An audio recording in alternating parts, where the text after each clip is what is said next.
আসসালামু আলাইকুম রহমতুল্লাহ বরকাতুহু। তে বন্ধুগণ, আশা করি আল্লাহ পাকের রহমতে সকলেই সহি সালামত আছেন। তে কবি গাজী আক্কাসাল ইউটিউব চ্যানেল 017140885009 এর পক্ষ থেকে আপনাদের সকলের প্রতি রইল একান্ত আন্তরিক শুভেচ্ছা ও ভালোবাসা। তে বন্ধুগণ, এখন আপনাদের সামনে স্বরচিত যে কবিতাটা পাঠ করবার চেষ্টা করব, কবিতাটার নাম হলো ফুটবল পাওয়ার এমবাপ্পে। কারণ এখন যে বিশ্বকাপের ডামাডোল চলছে, সেই খেলার সন্ধানে নামক আমার একটা বই, সেই বইয়ের মধ্যেই এই কবিতাটা।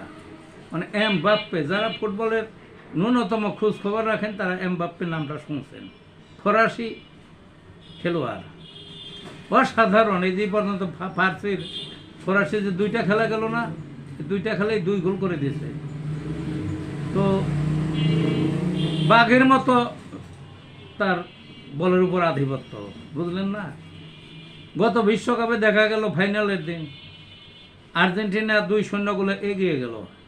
এই খেলার শেষ মুহূর্তে কোথায় থেকে বাঘের মতো ঝাঁপিয়ে পড়ে সেই এমবাপ্পে, ফটাফট 2টা গোল দিয়ে সমতা আনলো। কি প্লেয়ারটা, বুঝলেন না?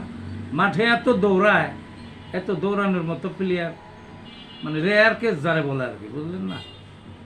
তে যে কোনো সময় ওই খেলার ফলাফল ঘুরিয়ে দিতে পারে এমন দক্ষতা তার। কাজেই ওই খেলার সন্ধানে নামক বইয়ের মধ্যে তাকে বাদ দিই কেমনে। যা হোক, এখন আসি কবিতাটায়। ফুটবল পাওয়ার এমবাপ্পে। এমবাপ্পের খেলার গতি যে দেখেছে জানে, মনে রাখবে সারা জীবন। খেলা যতদিন আছে, হারা ম্যাচ জিতিয়ে দেয় নির্যোগ্যতার বলে। দৌড়ের গতি কারে বলে, সে দেখো তারে। বলের সে গতি তার উড়ে গিয়ে ধরে। আশ্চর্য এক বল মেকার, খেলার ভাগ্য গড়ে। পুরো দল হতাশায়, পতন যখন তারে। অতর্কিত ছো মেরে বল পাঠায় জালে। রক্ষণ ভাগে ভূমিকম্প, তছনছ ভেঙে চুরে। প্রতিপক্ষের সাধ্য নাই, ফিরাবে কে তারে। এমন গতি থাকে যদি, সময় নহে দূরে।